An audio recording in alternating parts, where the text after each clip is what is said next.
Welcome. Today we have Gerdien van Schaik with us, who is going to present a webinar on the DECIDE project, a data-driven approach for decision support to better manage endemic diseases in cattle, pigs, poultry, and salmon.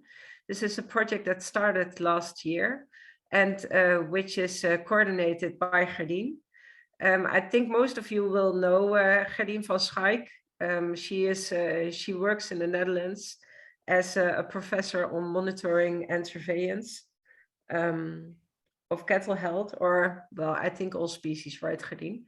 So monitoring and surveillance in general. And she also works at GD. And as I said, well, she's the coordinator and she's presenting something about that project today. So with that, I will stop sharing my screen and I will give the floor to you, Gerdien. Thank you for the introduction, Inge. It saves me one slide to present. And thank you for offering me the opportunity to present the DECIDE project in the sound control cost action. Now let me see whether it moves. Yes. The DECIDE project started July last year. It's a Horizon 2020 funded project, so EU funded project. And we are 19 partners from 11 countries. And it's a mix of universities, companies, and non-governmental organizations. So the universities in here are Utrecht University, Nottingham University, Liverpool, University Ghent, and there are research institutes like INRA, GD, the Veterinary Institute in Norway, SVA in Sweden, etc. So it's a mix of partners from different countries with different backgrounds. And the idea of DECIDE is that we want to develop data-driven decision support tools and workflows that should enable farmers, veterinarians, and other health managers and welfare managers to improve control of prevalent, non-EU regulated contagious animal diseases. And with non-EU regulated contagious animal diseases, we mean endemic diseases, so infectious diseases that are still endemic in the populations that we are going to investigate. And we want to do that based on a multidimensional burden of disease metric. And I will explain in a little what we mean with this multidimensional burden. We said that we are going to deal with young and growing animals that are the main producers of protein in the EU, which are calves, pigs, and poultry. And in addition, we also deal with salmon. Given that 80 to 90% of the problems in young and growing animals is caused by gastro-intestinal or respiratory tract infections, we make that the focus of our research. For salmon, of course, it's different. Their growth reduction and mortality are the main issues.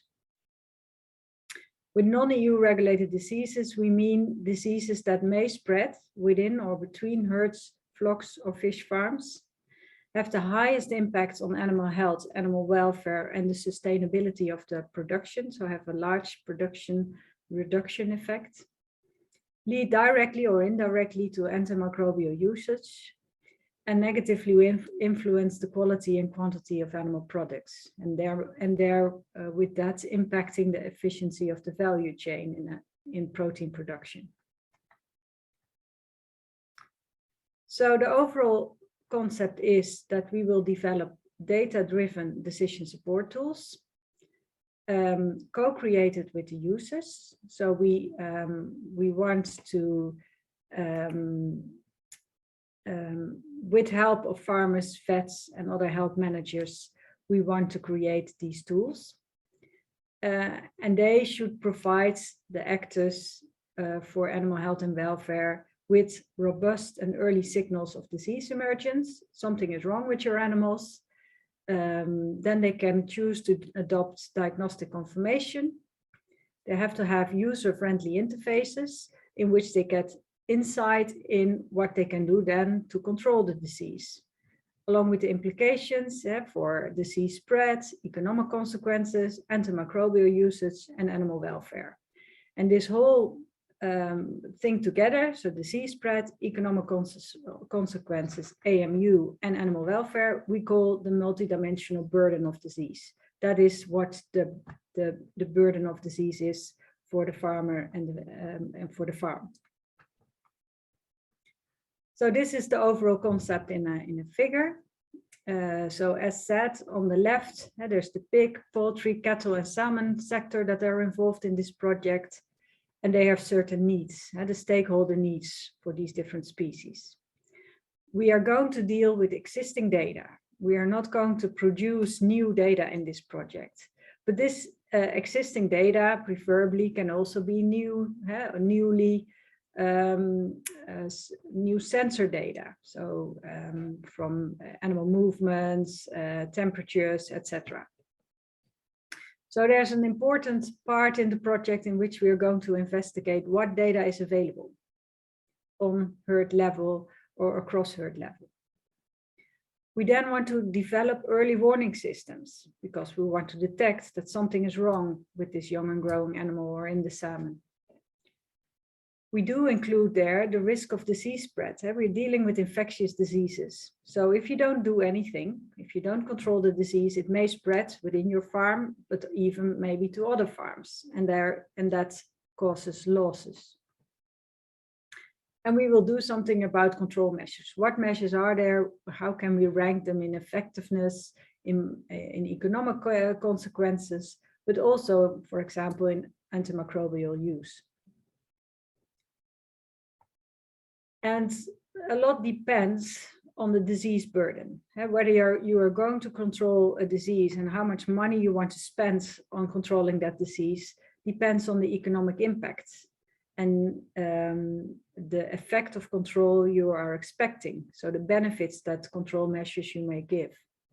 But there's also the animal welfare impact. Some diseases are very detrimental for animal welfare, and you may want to burden that as well in your decision whether to control or not. And with that, we get a disease ranking from the most burdensome diseases to least burdensome diseases. All these particular input parameters will be brought together in decision support tools. And with decision support tools, we don't necessarily mean that it's going to be something new, a new app or a new dashboard. We will try to integrate the tools that we develop in existing apps or dashboards where possible. And the idea of these decision support tools that we can create awareness in the stakeholders by informing them about what the risk and consequences are of certain measures. From the project, we will also be able to do recommendations for improved data utilization. How can you collect data and share it in a way that the livestock production is helped? And of course, in the project, we will identify areas of research that still need to be investigated. Overall, we try to obtain improved decision to increase animal health and welfare, protect human health, and with that, the food chain in Europe. In the project, we had a lot of discussions about syndromes versus specific pathogens. If you want to rank diseases for their burden, the diseases, the pathogens that cause gastro-intestinal respiratory syndromes, you do want to know something about the prevalence and incidence of these different pathogens and how much loss they cause in the animal. In salmon, it's growth reduction or mortality. In calves and pigs and poultry, it's not very different. It's also growth reduction and maybe mortality. So what is the ranking of the pathogens? And for that, we really need to go to pathogen level. So for the economic burden, we are looking, we know that the diarrhea and respiratory syndromes are the most important, but what are the most important and prevalent pathogens causing these syndromes? Modeling to detect that something is wrong with the animal, we expect to be able to do only on syndrome level. That pathogen level will be whether they have diarrhea by E. coli or salmonella, we probably won't be able to detect the difference between those pathogens, but we will detect that they have diarrhea. And transmission is often on pathogen level rather than on syndrome level. So again, for the economic burden, we are looking more on pathogen level than on syndrome level. The decision support tools will thus be detection of aberrations on syndrome level, then advice to test, or base yourself, well, it's always E. coli in my herd, so it will be E. coli again. So, or rank it on what is known in the country of the most prevalent pathogens that cause this syndrome. And it's then up to the user to confirm with diagnostics whether it's true or not. And then there's the advice to treat. For each pathogen, we give an advice what to do, either to treat, to prevent for the next round, to vaccinate, etc. And with that treatment comes the success rates and what will it benefit you and what will it cost you. So the burden of disease will be both on syndrome and pathogen level. To be able to run this project, we have a work package structure with 5 technical work packages. Work package 1 up to 3 are and 4 as well are more the development of the data-driven tools. And then there's an important work package on stakeholder engagement, work package 5. And with the data-driven tools, we start, of course, with the data science. So in work package 1, we are going to see what data is available, how can it be characterized, and how can we acquire it and use it in the project. Work package 2 is about the models. So how can we detect aberration in animal health, and then preferably earlier than that the farmer observes clinical signs. So these are models for syndromic surveillance, and on the other hand, we will have models for disease spread. Because if we limit this spread, because we intervene, this will be one of the benefits of early detection. In work package 4, economics and welfare, we will determine the multidimensional burden of disease metric, and with that also prioritize interventions based on how large the burden of disease is and how much you can reduce that by an intervention. And then in work package 3, which is the data-driven decision support tools, all the previous 1, 2, and 4 are integrated in this tool. And work package 3 will focus on how can we integrate all these different models and numbers and data into one tool, and how can we integrate that tool in existing programs, apps, dashboards, etc. And they will also be in charge of testing of decision support tools in pilot implementations. But really, before we can do all that, or while we are doing all that, we need to know what the farmers and the veterinarians want. So work package 5 will focus on stakeholders and implementation and behavioral strategies for animal disease management. So what do farmers and vets want? How do they deal with infectious diseases? How do they take their decisions? And how can our tools support that? What are their wishes for such a tool? And then work package 6 is more the general outreach work package for the project. So the communication and dissemination activities. And work package 7 is the coordination and project management. So across these work packages, we have the different pilot implementations, we call it, for poultry, pigs, cattle, and salmonids. We are kind of matrix organization in which from all work packages, information is needed for each species to be able to create tools that are helpful to farmers and vets. So they come across the different work packages, and for each species, we have a data leader, we call it, that is responsible for the pilot implementations and the tools that are going to be developed in this project. I'll go through quickly through the different work packages in DECIDE. And this is the first work package 1, data, the data science work package, data identification, characterization, acquisition. It's led by Miel Hostens from Ghent University. It's co-led by Céline Favillon from Ausvet, a company in Lyon in France. And Syed Gilani is a PhD student on this work package, also based at Ghent University. And what we want to do with work package 1 are 3 main things. We want to explore what data is available and how we can assess it and how suitable this data is for the aims that we have in the project. So the aim of work package 1 here is to coordinate this with the different data providers in the project. We also want to be able to use the similar data from different countries for example, one species, and we need common ontology to be able to use this data. So we built, for example, a model for calves in the Netherlands, and then we also want to be able to use this model on data of calves in Sweden. And we need to make sure that we have the data in such shape that this model can easily be transferred from the Netherlands to Swedish data.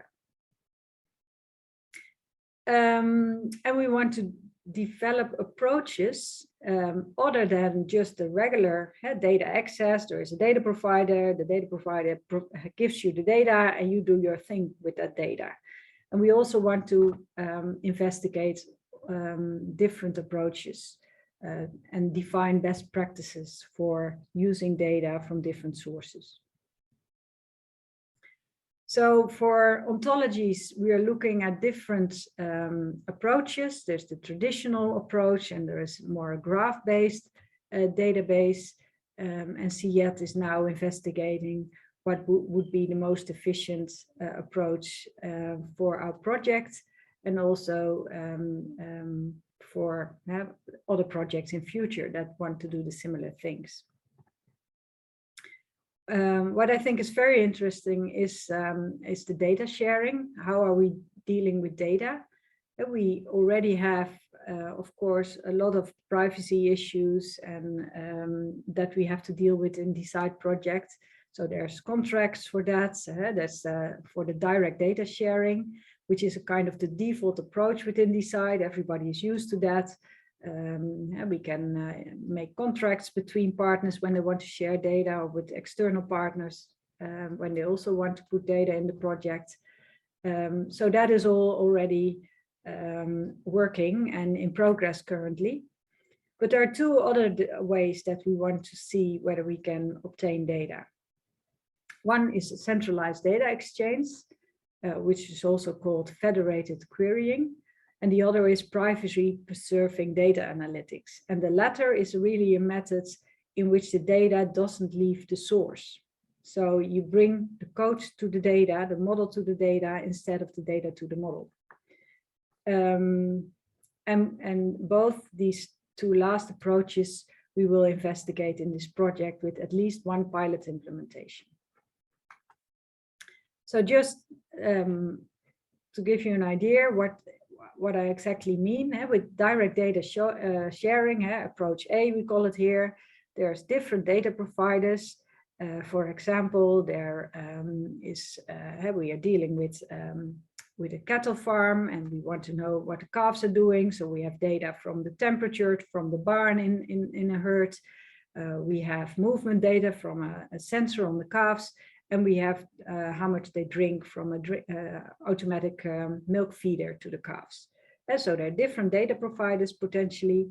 We want to have the data for research group A that builds a model, for research group B, which builds, for example, another model, and data is shared. And we need contracts to make sure that everything is in proper order. Maybe anonymization, etc.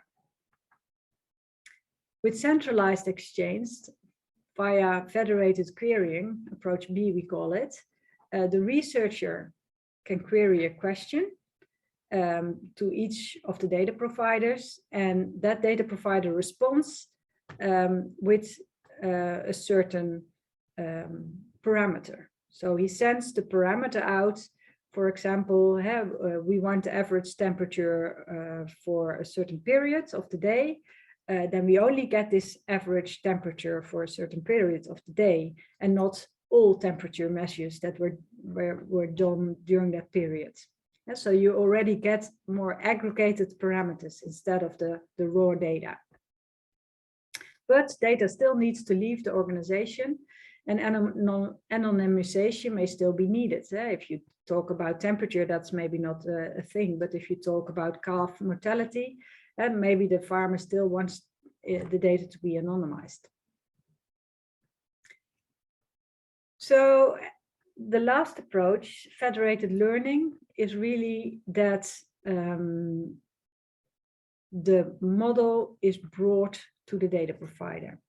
So we build a model, and you probably still need to have access to build a model and validate a model. You probably still need a regular way of developing a model. But then when the model is ready, you bring the model to the data providers, and the model runs at the site, at the data provider, and you only get model outputs to the research group. And in this figure, in this graphical figure, it's data provider 1 that shares model output with data provider 2, etc. But it could also be that it goes directly to the research group. But in this case, the data doesn't leave the farm. You only get signals that leave the farm. And even that, you don't have to share it with the research group. You could only provide the signals back to the farmer. So then nothing leaves the farm anymore. So that's the idea of federated learning. What we want to do in this work package is that decides, creates a proof of principle, starting from the traditional way of direct data sharing, gradually building to federated examples, and to show what is possible in dealing with these animal health issues. Okay, then work package 2. This is the modeling work package, and it's led by people from Copenhagen University, Anders Christensen with Dan Jensen. They are modelers, and co-led by Pauline Izano from INRA, France. The people in Copenhagen will focus on the more syndromic surveillance models. So can we early detect aberrations in animal health? And Pauline Izano and her group will focus more on the transmission model. So how do diseases spread within the population, and how can we make them stop spreading by taking control measures? And of course, the idea is to bring these two models together in the decision support tool. Because we say, okay, there is a problem. Your calves seem to have diarrhea. Investigate what causes it, and then you know that if you don't do anything with this salmonella that is spreading amongst your calves, it will get worse. And Pauline and her group will investigate how much worse it will get. That is the idea. So as said, the objective is to build multivariate and potentially even multi-level dynamic monitoring models. Maybe we can even include between herd spread. So especially when it's viral diseases, it can sometimes easily move from one herd to the other. And so your control measures can also help your neighbors. We will build disease-specific mechanistic models for disease spread and know what is happening when you control this spread. We will try to connect these models, and that is fairly new and innovative, with inference algorithms. So to extract the knowledge from the epidemiological process into the decision support tools. And eventually, the whole idea of this whole modeling work package is that we want warning systems that can be used in a decision support tool. And then the nice task for work package 3 is to integrate all these data tools, so the data and the models, and then also the economic burden into decision support tools. The work package is led by Jenny Frosling, together with Fernanda Doria from SVA, and is co-led by Britt Bang-Jensen from the Norwegian Veterinary Institute. They are going to make decision support tools for all these species that you see here on the slide, so pigs, poultry, calves, and salmon. And their idea is, well, we have the data, we have the models, and it's both the syndromic surveillance models as well as the mechanistic spread models. We need to create an interface that is useful to the users with graphs or tables or signals or sounds in an app, in a dashboard, in a tablet, that are useful to the users. And the user is, of course, the farmer, the vets, or another animal health managers, and they need to be able to put based decisions on that. So this is where it all comes together. So work package 3 in a way is the spider in the web that has to bring everything together, has to know what users want, and make sure that the tools are developed in such a way that they are user-friendly and being used and integrated in already existing systems. So an example to just sort of makes it a bit more realistic to you. This is a calf in an automatic milk feeder from Lely, and Lely is one of the partners in the project. Lely already has a dashboard, and it creates signals when a calf is not drinking enough. A calf can drink a certain amount per day in a certain frequency, and when a calf doesn't drink sufficiently, the system gives a signal to the farmer. And what we want to do is, well, not only provide signals to about individual calves, but we are more interested in, oh, one calf gets sick, but another one as well. Maybe there's infection starting. So there's a group of calves that are now at risk of becoming ill. And in addition, we want to add some other data sources like temperature measures, movement, sensor data. Lely is experimenting with camera views on calves, etc. So that is something we want to see. And then, of course, if we create something new for the farmer and vet, it will be integrated in this Lely dashboard. However, the models and the tools that we are using are not specifically only for Lely. They can also be used. They're open source. They can also be used by others that want to create a similar dashboard and have similar data.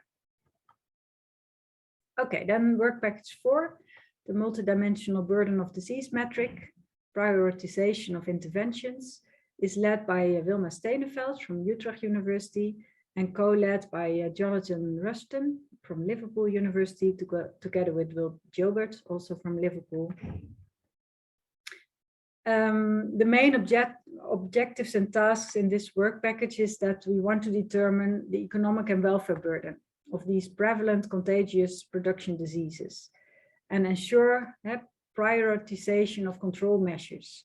So as to reduce further spread, have cost-effective production and increased welfare with as minimal antimicrobial use as possible. And for this burden of disease calculations, we very closely collaborate with the GBATS project, the Global Burden of Animal Diseases project, which is a large project, international project led by Jonathan Ruston. And in this project, together with DCIDE, we're going to look for how much biomass of animals is there in a certain country, what is the economic value of this biomass, and how much is this value reduced by diseases. And that's what the health loss envelope is about. How much health loss do diseases produce in a population of a certain number of animals? Well, that's about loss and expenditure frontiers for the different causes and risk factors of diseases. So you want to know what is currently spent on diseases or prevention of disease, and what are the additional costs and benefits when you do new interventions, or when you stop doing interventions, maybe even, and what is its relationship between animal health, disease and welfare. So just a quick overview, what we think how we are going to determine the burden of disease. Yeah, there's livestock populations, there's the biomass, so how much kilogram of animals there and what do they produce in kilograms of product, milk, meat, etc. What is the economic investment in these animals? What is the investment in the infrastructure? Because you also need infrastructure to be able to produce animals. The animal health loss envelope will consist of how much are we losing on diseases and how much are we spending on diseases. And then you want to attribute that to specific diseases. If possible, you can say something about an absolute burden of disease due to any disease that is present in the population. For that, you're going to determine kind of a utopian state. So let's imagine that there won't be any diseases in this animal population. What would be the optimal production potential be for these animals? And then, of course, there is the realistic production, the total production that is realistically produced, because there are certain diseases. And of course, we would like to split that to different pathogens when possible. And you can also say, well, what is the relative burden of certain pathogens or certain syndromes compared to the total burden? Well, this is what is also done for the global burden of animal disease in the GBATS project of Jonathan Rushton, and we will do it for the diseases that are relevant in DECIDE. An example is where we're already working on that is for salmon. Salmon are the growth and mortality of salmon, especially the growth, is heavily influenced by the amount of sea lice that are found on these salmon. And sea lice is also affecting wild fish. So, for example, in Norway and in Europe in general, there's strong restrictions on how many sea lice are allowed on a salmon. So they're controlled in Norway. They check the salmon whether they don't have too much sea lice, because then the producer gets a fine or can even not produce salmon anymore. So you need intervention for these sea lice. And they used to use medicinal interventions, but the sea lice got resistant for this. So now they're investigating other options to get rid of these sea lice. And this figure depicts one of these options. That's when they send the salmon through hot water, which makes the sea lice leave the salmon. And so it removes the sea lice from the salmon, and then the salmon is going back in the sea again. But you can imagine that an animal as a salmon that likes to live in cold water is not very happy going through a hot water bath. So this treatment causes a lot of mortality and also growth reduction in the salmon itself. So you have to find the balance in, okay, what is the best option to get rid of these lice? And what does it do with the production of the salmon when you treat them? Because another option would be to brush them, to brush the sea lice off, which is not very salmon welfare friendly, because sometimes they brush part of the skin off. Or you can treat them with peroxidite, and the sea lice also leaves the salmon. So, but all these treatments also have an effect on salmon health and welfare. And that is what we are investigating with in this project. Okay, what is the burden of disease? What is the effectiveness of the treatment and the mortality after the treatment of the fish? And also the welfare of the fish is an important factor in this. Okay, then I'm to work package 5. It is our social sciences work package, the implementation and behavioral strategies for animal disease management. It's led by Michael Siegrist and Angela Bart from the Technical University in Zurich. And it's co-led by Jasmeet Kaler from the University of Nottingham. And it comes kind of last as technical work package, but it's what we started with. Because the important thing that we are investigating is, what do the stakeholders want? What do farmers and vets want to control animal diseases? And there are different ways to ask for that. And this is an analogy.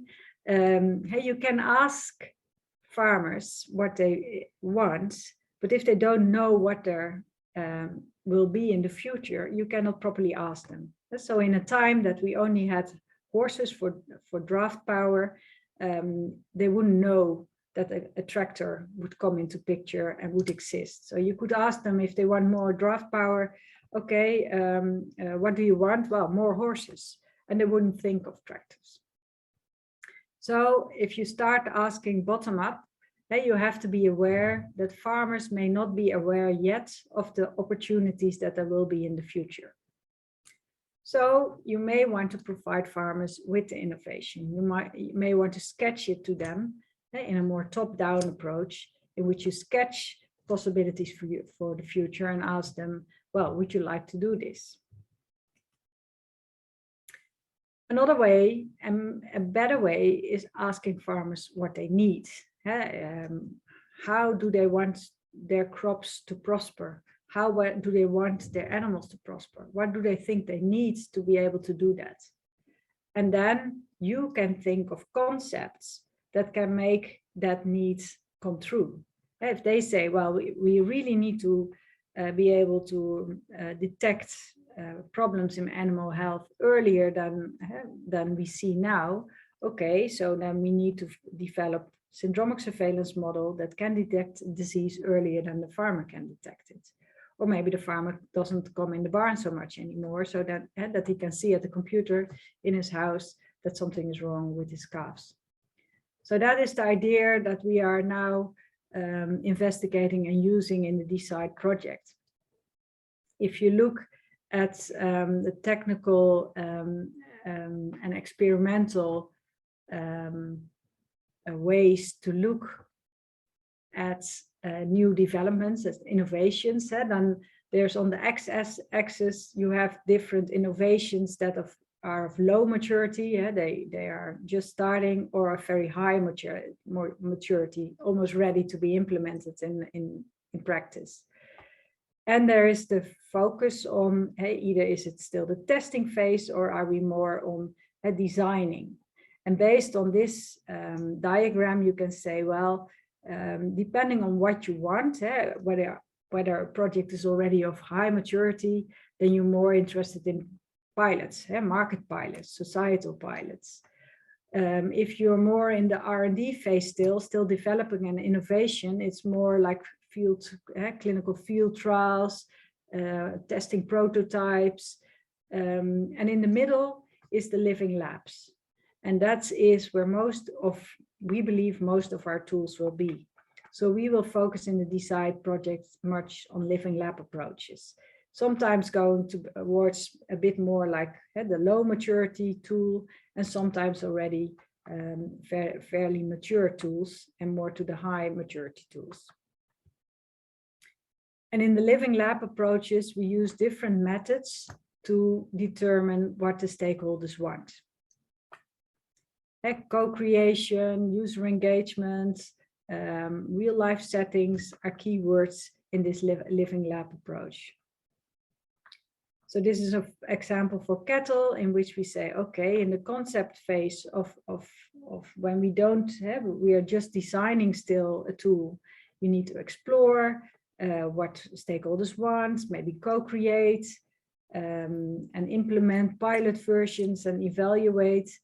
When you then have your first real prototype, you do the same with a larger group probably, and go more to, okay, what are the definite requirements to be able to implement it in a more innovate phase, in which you say, now we have a tool, it's still up for innovation and improvements, but we're going to use it in a real life setting in a fairly large number of farms.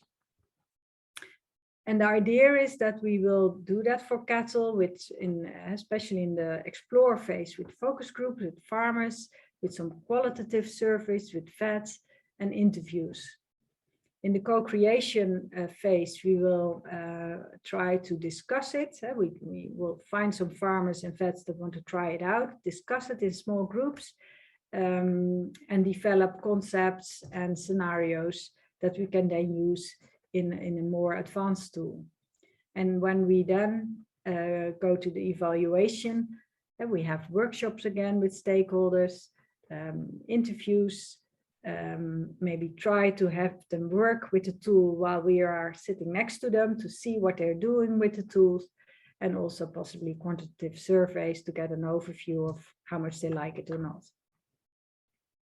Okay, so that was the more technical work package in the project. I just wanted to show you these people that are important as well. Of course, our work package 6, which is led by Excellement, Johannes Lipberger and Andrea Cruz are doing all the outreach, dissemination and communication and coordinating that. And then our data leaders. Professor Bart Pardon from the University of Ghent is our data lead on cattle. For pigs, we have Joaquim Segales from IRTA in Barcelona. For poultry, Jacques de Wit, who's working both at Royal GD and Utrecht University. And then for salmon, it's Britt Bang Jensen from the Norwegian Veterinary Institute. So these are the 4 people leading the pilot implementations for the different species. Just as a wrap up, what we try to do in the DECIDE project is to integrate science with practice. We want to have sound science. We are investigating a lot of different modeling tools, and there's lots of theory behind these living lab approaches. With the data science, we are investigating new ways of developing ontologies and federated learning.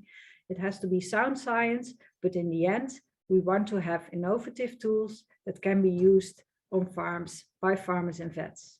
So integrating science with practice. In the end, we want to have some prototype tools that can be used in practice. So I think DECIDE is only a success when we can create tools that are useful for farmers, vets, or other health managers. I didn't mention that much in my presentation, but we have pig production in the Netherlands is very different from that in Spain, for example. In the Netherlands, there are individual farmers managing their herd, while in Spain, we have many more integrations that manage the whole pig production chain. So those are more health managers, while in the Netherlands, we deal more with individual farmers and their veterinarians.